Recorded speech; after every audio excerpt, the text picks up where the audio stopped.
श्रीपाद राजम शरणम प्रपद्ये. अध्याय 4. कुरुपुरात वासवांबिकेचं दर्शन.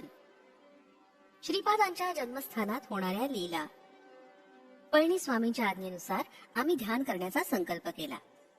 श्री पळणी स्वामी म्हणाले, बाबा माधवा, वत्सा शंकरा, आपण तिघही श्रीपाद श्रीवल्लभांच्या आज्ञेनुसार ध्यानस्थ होऊन आपापल्या घडलेल्या ध्यानानुभवांची चर्चा करूया. ह्या अवस्थेत आपणास एखादा उत्कृष्ट आध्यात्मिक परिणाम अनुभवास येईल. भविष्य काळात हूण शक हे व्यवहारात असेल. आज हूण शकानुसार दिनांक 25/5/1336 शुक्रवार आहे. आजचा दिवस आपल्या जीवनातील फार महत्वाचा आहे. मी माझ्या स्थूल शरीराला इथेच ठेवून सूक्ष्म शरीरानं कुरुपुरास जाईन. एका वेळेस 4-5 ठिकाणी सूक्ष्म रूपात विहार करणं मला बाल्यक्रीडा वाटते. आपण सगळेच श्रीपाद श्रीवल्लभांच्या ध्यानात असताना त्यांची आज्ञा झाल्यावर मी सूक्ष्म शरीरानं कुरुपुरात त्यांच्या सान्निध्यात जाईन. स्वामींचा अनुग्रह मिळवण्याचे विधान. श्री स्वामींचं वक्तव्य ऐकल्यावर मला गंमत वाटली. म्हणून मी विचारलं, स्वामी, माधवानं श्री वल्लभांच्या दिव्य मंगल स्वरूपाचं दर्शन घेतलंय. आपण सदैव श्री वल्लभांबरोबर सूक्ष्म रूपानं विचरण करता. मला मात्र त्यांचं नावच माहितीये, रूप माहिती नाही. मग ध्यान कसं करायचं? यावर श्री पळणी स्वामी मंद हास्य करत म्हणाले, बाबा, श्रीपादांची भक्ती असल्यास सगळं सिद्ध होईल. श्रीपाद प्रभू सर्वात प्रथम आपल्या भक्ताचं कासवाच्या पिलाप्रमाणे पालन करतात. कासव आपल्या पिलापासून कितीही दूर असलं तरी त्याच्या विचार तरंगानच त्या पिलांचं रक्षण होतं. थोडी उन्नती झाल्यावर मांजरांच्या पिलाप्रमाणे भक्ताचं पालन करतात. जसं मांजर आपल्या पिलाला आपल्या तोंडात धरून एका घरातून दुसऱ्या घरात घेऊन जाते, त्या किशोरांसाठी जिथं सुरक्षित स्थान वाटतं तिथंच त्या पिलास ठेवते. त्यानंतर माकडाच्या पिलाप्रमाणे भक्तांचं पालन होतं. अशा पालनात पिलू त्याच्या आईस अति प्रयत्नानं चिटकून असतं. अधिक उन्नती झाल्यावर आई मासुळी बरोबर अत्यंत स्वेच्छेनं आनंदानं विहार करणाऱ्या बालमाशासारखे भक्त श्री गुरु समवेत असतात. तो ध्यानात बसल्यावर तेच दर्शन देतील. आज 25/5/1336 शुक्रवार, सर्व शुभयोग मिळून असलेला योग. संपूर्ण असा महोत्तम दिवस आहे. श्री वल्लभांनी अतिमुख्य असा भविष्य निर्णय करण्याचं ठरवलं असून मला सूक्ष्म रूपात कुरुपुरात यावं असं सांगितलंय. ध्यानस्थ असताना त्यांची आज्ञा कोणत्या क्षणी होते त्याच क्षणी मी कुरुपुरात जाणार. तिथे एखादी महत्वाची घटना घडणार आहे आणि ती माझ्या डोळ्यांना पाहण्याची संधी श्री दत्तप्रभूंच्या कृपेनच मिळेल. असं म्हणतच श्री पळणी स्वामी ध्यानस्थ झाले. मी आणि माधव सुद्धा ध्यानस्थ झालो. अशा प्रकारे ध्यानात 10 तासांचा वेळ गेला. ध्यानानंतर श्री पळणी स्वामी अत्यंत उल्हसित दिसत होते. मी आणि माधवनं श्री स्वामींना त्यांच्या ध्यानानुभूतीबद्दल सांगा अशी प्रार्थना केली. त्यावर स्वामींनी हसत मुखानं सांगण्यास सुरुवात केली. शिवशर्माची गाथा. श्रीपाद श्रीवल्लभांचं चिंतनाचं फळ. ते म्हणाले, या कलियुगातील लोकांचं किती महत्भाग्य आहे. कुरुपूर हे गाव फार लहान असलं तरी स्वामींच्या महत्तेस जाणून वेद पंडित सद्ब्राह्मण शिवशर्मा भार्या अंबिकेसह कुरुपुरात राहत होते.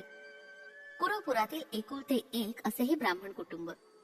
ते द्वीप ओलांडून येऊन ब्राह्मणोचित कार्यकर्मानं धनार्जन करून रोज कुरुपुरात परत येत असत. ते फार मोठे विद्वान पंडित होते. ते अनुष्ठानिरत काश्यप गोत्रोत्पन्न यजुर्वेदीय ब्राह्मण होते. शिवशर्मास झालेली संतानं थोड्याच कालावधीत दिवंगत होत असत. कसा बसा एक मुलगा वाचला. दुर्दैवानं तो मुलगा जड मंद बुद्धीचा होता. निष्प्रयोजक संतान प्राप्तीमुळे शिवशर्मा दुःखी होते. एके दिवशी श्री वल्लभांच्या समोर वेद पठण करून ते मौनपणे उभे राहिले. श्री स्वामींनी त्याचं मनोगत ओळखून मंद स्मित करत ते म्हणाले, शिवशर्मा, दुसरी सगळी चिंता सोडून निरंतर माझंच ध्यान करणाऱ्यांचा मी दास असतो. तुझी काय इच्छा आहे ती सांग. त्यावर शिवशर्मा म्हणाले, स्वामी, माझा मुलगा माझ्यापेक्षाही मोठा पंडित वक्ता व्हावा अशी माझी इच्छा होती, परंतु ती पूर्णपणे रसातळास गेलीय. माझा मुलगा अत्यंत मंद बुद्धीचा आहे. सर्व चराचरात सगळ्या घटाघटात व्यापून असणाऱ्या सामर्थ्यवंत असलेल्या आपणास त्याला पंडित करणं, निष्ठावान करणं काहीच अवघड नाही. एवढी मजवर कृपा करावी. त्यावर श्रीपाद म्हणाले, बाबा, कोणी कितीही मोठा असला तरी पूर्वजन्म कर्मफळ अनिवार्य असतं. सगळी सृष्टी सुद्धा शासनाचं उल्लंघन न करता चालते. स्त्रियांना पूजेचं फळ म्हणून नवरा मिळतो. दानाचं फलस्वरूप मुलं बाळ होतात. सर्वदा दान सत्पात्री करावं. दान घेणारे सत्पात्री नसतील तर किंवा दानास योग्य असे नसतील तर अनिष्टच संभवते. सद्बुद्धी असलेल्या व्यक्तीस जेव घातल्यास त्यानं केलेल्या पुण्य कार्याबद्दल प्राप्त होणाऱ्या पुण्यातील थोडा भाग अन्नदात्यास मिळतो. दुर्बुद्धी असलेल्या माणसाला अन्न दिल्यास त्यानं केलेल्या पाप कार्यामुळे मिळालेल्या पापाचा थोडा भाग अन्नदात्यास मिळतो. दान करताना माणसानं अहंकार रहित होऊन दान करावं, तेव्हाच त्याचं चांगलं फळ मिळतं. पूर्वजन्मीच्या कर्मफळानंच तुला मंदबुद्धीचा मुलगा जन्मला. तुम्ही दाम्पत्यानं अल्पायुषी संतान नको, पूर्णायुषीच द्या असं मागणं केलं होतं. पूर्णायुषी पुत्र दिला. त्याचं पूर्वजन्मीचं पाप निवारण करून त्याला योग्य असा पंडित करायचे, म्हणजे कर्मसूत्राला अनुसरून तू देहत्याग करण्यास सिद्ध असलास तर मी त्याला योग्य असा पंडित करेन. त्यावर शिवशर्मा म्हणाले, स्वामी, माझा वृद्धावस्थेत प्रवेश झालेलाच आहे. मी माझं जीवन त्यागण्यास सिद्ध आहे. माझा कुमार बृहस्पतीसारखा पंडित वक्ता झाल्यावर मला दुसरं काय हवं? संपूर्ण चराचराला घटाघटाला व्यापून राहणारे सामर्थ्यवंत श्रीपाद प्रभू म्हणाले, बरे, तुझा लवकरच मृत्यू होईल. मरणानंतर सूक्ष्म देहानं धीशिला नगरामध्ये म्हणजे सध्याच्या शिर्डीमध्ये निंब वृक्षाच्या पायथ्याशी असलेल्या भूगृहात थोडा काळ तपश्चर्येत राहशील. त्यानंतर पुण्यभूमी असलेल्या महाराष्ट्र देशामध्ये जन्म घेशील. याविषयी तू तुझ्या बायकोला थोडं सुद्धा कळू देऊ नकोस. श्रीपाद श्रीवल्लभांच्या भावी जन्माचा निश्चय. आविष्करण. लवकरच शिवशर्मा मरण पावला. अंबिका तिच्या मुलासह भिक्षाटन करून जगत होती. शेजार पाजारचे लोक हसत टिंगल उडवत त्या संतच नसे. त्या मठ्ठ ब्राह्मण मुलास अपमान असह्य होऊन तो आत्महत्या करण्यासाठी नदीकडे पळत सुटला. त्याची माता सुद्धा असहाय्यपणे आत्महत्या करण्यासाठी मुलाच्या मागे पळत सुटली. त्यांच्या पूर्व पुण्याईच्या प्रभावानं वाटेत श्रीपाद श्रीवल्लभ स्वामी समोर आले. त्या दोघांनाही त्यांनी आत्महत्येच्या प्रयत्नातून सोडवलं. श्रीपाद श्रीवल्लभ स्वामींनी त्यांच्या अपार करुणा कटाक्षानं त्या मूर्ख बालकाला महापंडित केलं. अंबिकेनं शेष जीवन शिवपूजेत घालवावं असा आदेश दिला.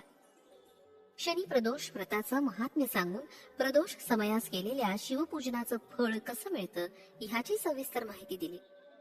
पुढील जन्मी अंबिकेला माझ्यासारखाच मुलगा होईल असा वर दिला. परंतु त्यांच्या समयातीनही लोकात कोणीही नसल्यानं श्री स्वामींनी पुढील जन्मात तिच्या पुत्र रूपात जन्म घेण्याचा निश्चय केला. नृसिंह सरस्वती आणि स्वामी समर्थ यांचा जन्मसंकल्प. समस्त कल्याणकारी गुणांनी युक्त अशा वासवांबिकेस श्रीपाद प्रभू म्हणाले, तुझा संकल्प सिद्ध होईल. मी आणखी 14 वर्ष म्हणजे या शरीराला 30 वर्ष येईपर्यंत श्रीपाद श्रीवल्लभ या रूपातच राहून नंतर गुप्त होईल. त्यानंतर संन्यास धर्माच्या उद्धाराच्या निमित्तानं नृसिंह सरस्वती या नावानं ओळखला जाईल. ह्या दुसऱ्या अवतारात मी 80 वर्ष राहीन. या अवतार समाप्तीनंतर कर्दळी वनात 300 वर्ष तपोनिष्ठेत राहून प्रज्ञापुरात म्हणजे अक्कलकोट इथे स्वामी समर्थ या नावानं अवतार धारण करीन. अवधूत अवस्थेत सिद्ध पुरुषांच्या रूपानं अपरिमित अशा दिव्य कांतीनं अगाध लीला दाखवीन. साऱ्या जगाला धर्म कर्माला अनुसरून त्याविषयी आसक्ती रहित करीन. पळणी स्वामी पुढे म्हणाले, जशी जशी युग बदलतील तशी तशी मानवाची शक्ती कमी होत जाईल. त्यासाठी परातत्व ऋषीश्वरांच्या इच्छेनुसार खालच्या स्थायीवर उतरून येईल. शरीरधारी प्रभूंचा अवतार म्हणजे संपूर्ण अनुग्रहाचा सूचकच होय. अशा रीतीनं प्रभुतत्व खालच्या पातळीवर उतरण्यानं थोड्या श्रमानं मानवास उत्तम फळ प्राप्त होईल. म्हणून कलियुगातील मानव धन्य आहेत. केवळ स्मरण मात्रेस दत्त प्रभूंचा अनुग्रह प्राप्त होईल. मानवाचं पतन होण्यास जेवढे मार्ग आहेत, श्री चरणांचा अनुग्रह प्राप्त होण्यास त्याही पेक्षा असंख्य मार्ग आहेत. हेच परमसत्य आहे. स्मरण अर्चन केल्यामुळे श्रीपाद श्रीवल्लभ प्रभूंशी अनुसंधान घडतं. त्यामुळे साधकांचे पापकर्म, दोष, विषय वासना, संस्कार श्रीपाद श्रीवल्लभांच्या चैतन्यात प्रवेश करतात. त्यांच्याकडून भक्तांना श्रेयस्कर शुभ स्पंदनांचा लाभ होतो. श्रीपाद प्रभू साधकांच्या चैतन्यात प्रवेश झालेल्या पाप समुदायाचं पवित्र नदीच्या स्नानानंच निर्मूलन करतात. तसं न केल्यास त्यांच्या योगाग्नीनच त्या पापांना जाळून भस्म करतात. ते स्वतः तप करून त्या तपाचं फळ त्यांच्या भक्तांना देतात. कर्मसूत्राचं अतिक्रमण न करता भक्तांचं रक्षण करतात. त्यांना आवश्यक वाटल्यास कितीही जड स्वरूपी कर्मफलांचं शोषण करून आपल्या भक्तांना विमुक्तीचा प्रसाद देतात. क्षणोक्षणी त्यांच्या कर्माचा ध्वंस करतात. म्हणूनच त्यांच्या भक्तांची त्यांच्या न कळतच कर्मबंधातून सुटका होते, मुक्ती मिळते. पळणीस्वामींच्या या वक्तव्यानंतर सुद्धा माझ्या मनातील प्रश्न मिटला नव्हता. मी त्यांना अजून एक प्रश्न विचारण्याचं साहस केलं. स्वामी, 7.5च्या त्रासातून शंकराची सुद्धा सुटका झाली नाही असं ऐकलं होतं. ग्रहसंबंधी त्रासातून श्री गुरु सार्वभौम कशा प्रकारे सुटका करतात याबद्दल माहिती द्यावी अशी प्रार्थना. यावर पळणीस्वामी म्हणाले, बाबा शंकरा, खगोलशास्त्रातील ग्रहांना जीवांशी मित्रत्व किंवा शत्रुत्व असं नसतंच. मानव जन्माच्या वेळी त्याच्या प्रारब्ध कर्माला अनुसरून ग्रह महर्दशेने जन्म घेतो. त्या ग्रहांना अनुसरून शुभाशुभ फळं त्याला मिळत असतात. ग्रहांच्या मुळे येणारे सूक्ष्म किरण अशुभ फळं देणारे असल्यास त्याच्या दोष निवारणासाठी मंत्र तंत्र यंत्रानं काही फळं न दिसल्यास जप तप होमाचा आश्रय घ्यावा. या उपायानं सुद्धा उपशमन न झाल्यास श्री गुरु पादुकांना शरण जावं. श्रीचरण सर्वशक्ती संपन्न असतात. शक्तीमध्ये चांगल्या आणि वाईट शक्ती असतात. त्या शक्तीकडून निघालेली स्पंदनं शुभ अशुभ घटना घडवून आणतात. प्रत्येक ग्रहास मानव शरीरातील थोड्या विशेष भागावर अधिपत्य असतं. ग्रह बाधा असल्यास मानवाच्या शरीरातील कोणत्या भागावर त्या ग्रहांचं अधिपत्य असतं तेच पीडित होतात. विश्व चैतन्यापासून प्रवाहित सूक्ष्म स्पंदनामुळेच इष्ट अनिष्ट फळांची सिद्धी होते. स्पंदनामुळे आकर्षण किंवा विकर्षण होतं. सज्जनांचा सहवास असणाऱ्या व्यक्तीस दुर्जन सहवास घडल्यास अकारण कलह, बंधुवियोग, कुटुंबातील सदस्यांशी वाद विवाद होतात. हे सारं आकर्षण शक्ती कमी झाल्यानं मिळणारं अनिष्ट फळ आहे. विश्वशक्तीकडून स्पंदनांची निरंतर उत्पत्ती होत असते. ते थोड्या कालावधीपर्यंत त्या माणसावर प्रभाव पाडण्याचं कार्य करतात. काळ हा शक्ती स्वरूप आहे. थोड्या कालांतरानं ती स्पंदनं त्या माणसास सोडून विधिरित्या प्रभावित होणाऱ्या माणसाच्या शरीरात प्रवेश करतात. कालचक्राला अनुसरून त्याचं फळ मिळत असतं. मानवाची दैव भक्ती जागृत होऊन तप जप केल्यास ग्रहांची तीव्रता थोड्या प्रमाणात कमी होते. महात्मे लोक विश्व कल्याणाची इच्छा करून विविध प्रकारचे यज्ञ करत असतात. त्यांच्या तपाचं फळ सुद्धा दान करत असतात. या प्रक्रियेनं विश्वात उद्भवलेली अनिष्टकारक अशी स्पंदनं एका माणसानंतर दुसऱ्या माणसाला कष्ट न देता ती जिथून उद्भवली तिथंच परत जातात, म्हणजे मूळ बिंदुस्थानात जातात. याला तिरोधान म्हणतात. थोडं पुण्य कार्य केल्याबद्दल विशेष शुभ फळ मिळाल्यास त्याला अनुग्रह असं म्हणतात. स्वामी पुढे म्हणाले, बाबा, क्रियायोग सिद्धांताप्रमाणे सृष्टी स्थिती लय या तिरोधान अनुग्रहाना मी स्पष्ट केलं. तू ध्यानात असताना पाहिलेल्या यवन भासणाऱ्या साधूमध्ये भविष्यात श्रीपाद श्रीवल्लभांची शक्ती विशेषरित्या प्रवाहित होईल. निंबवृक्षाच्या जवळ असलेल्या भूगृहातील 4 नंदादीपांना तू पाहू शकलास ही असाधारण किमया आहे. श्रीपाद श्रीवल्लभांनी कोणत्या तरी महान उद्देशाच्या दृष्टीनंच तुला असा अनुभव दिलाय. त्यांची आंतरिक कल्पना केवळ त्यांनाच माहितीये. त्यांच्या लीला फार अगम्य असतात, गूढार्थ प्रयोजक असतात. त्यांच्या व्यतिरिक्त दुसऱ्यांना त्याचा मतितार्थ जाणता येत नाही. त्यात सुद्धा देवरहस्य असू शकतात. त्यांच्या अनुमतीनंच मी तुला त्याचं विवरण करू शकलो. समस्त सृष्टी त्यांच्या नजरेखालीच असते. त्याचं तेच प्रमाण आहेत. त्यांच्यात तेच श्रेष्ठ आहेत. विश्वनियंता सुद्धा तेच आहेत. योगसिद्ध आहेत, अमेय आहेत. ते परिमाणाना, मोजमापाना, परिमितीला साध्य होणारे विषयच नाही. श्री पळणीस्वामींच्या या वर्णनानं माझं मन आनंदानं बहरून गेलं. मी उडुपी क्षेत्राहून निघालो.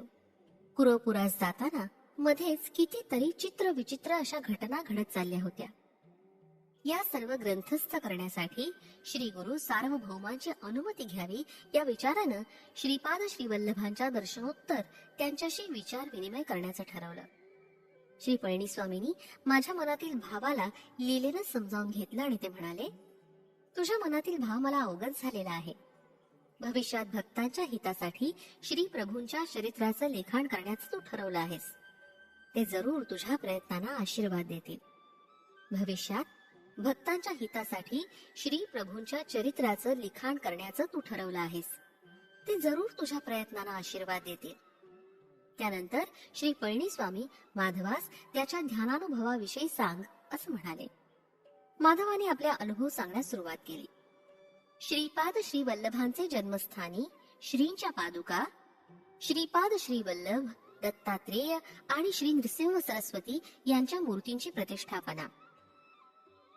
श्री पळणीस्वामी म्हणाले, बाबा शंकरा, तू दर्शन घेतलेले श्री वल्लभांचे मातागृहच तुझ्यातील सर्व शक्तींना आकर्षित केलेले स्थळ श्रीपाद श्री वल्लभांचं जन्मस्थान आहे. तिथे असलेल्या पादुकांच्या खाली पाताळात अनेक सहस्त्र वर्षांपासून तपात बसलेले ऋषी आहेत. तू पाहिलेल्या श्री वल्लभांच्या जन्मस्थानातच केवळ श्रींच्या पादुकांची प्रतिष्ठापना केली जाईल. पादुकांच्या प्रतिष्ठापनेनंतर काही वर्षांनी अति प्रयत्नांनी श्रीपाद श्री वल्लभांचं चरित्रामृत प्रकाशित होईल. तू बसून ध्यान केलेल्या जागेत श्रीपाद श्री वल्लभ, त्यांचा पूर्ण अवतार असलेले श्री दत्तात्रेय, त्यांचा नंतरचा अवतार श्री नृसिंह सरस्वतींच्या मूर्ती स्थापित करण्यात येतील. त्यानंतर त्या क्षेत्रात विस्तारानं लीला होतील. त्यानंतर श्री पळणीस्वामींनी थोडा वेळ मौन धरलं. आमच्या गुहेच्या जवळच असलेल्या नवयुवकाचं प्रेत बाहेर काढण्यास सांगितलं. प्रेतास बाहेर काढल्यावर प्रणवाचा उच्चार करण्यास सुरुवात केली. श्रीपादराजम शरणम प्रपद्ये. व्याघ्रेश्वर शर्मा जयघोष करत होता. श्री पळणीस्वामी नवयुवकाच्या शरीरात प्रवेश केला. वयोभारानं शिथिल झालेल्या वृद्ध शरीरास व्याघ्र रूपात असलेल्या व्याघ्रेश्वर शर्मानं जवळ असलेल्या नदीत टाकण्यास नेलं. नूतन शरीरात प्रवेश केलेल्या पळणीस्वामींनी आज्ञा केली, तुम्ही या क्षणीच इथून जावं. बाबा माधवा, तू तुझ्या विचित्रपुरास जा. बाबा शंकरा, तू तिरुपती या महाक्षेत्रास जावं. माधवा, तू तुझ्या सूक्ष्म शरीरानं पेठिकापुरातील पुण्यवंतांचं दर्शन घेतलं. तेच तुला या जन्मात पुरे. श्रीपाद श्रीवल्लभ अनुग्रह प्राप्तिरस्तु. तेव्हाच माधव विचित्रपुराकडे आणि मी तिरुपतीकडे प्रयाणास निघालो. श्रींच्या लीलेचा अंत लागत नाही हेच खरं. श्रीपाद श्रीवल्लभांचा जय जयकार. फलश्रुती मुलींना योग्य वर प्राप्ती, गुरुनिंदा दोष निवारण.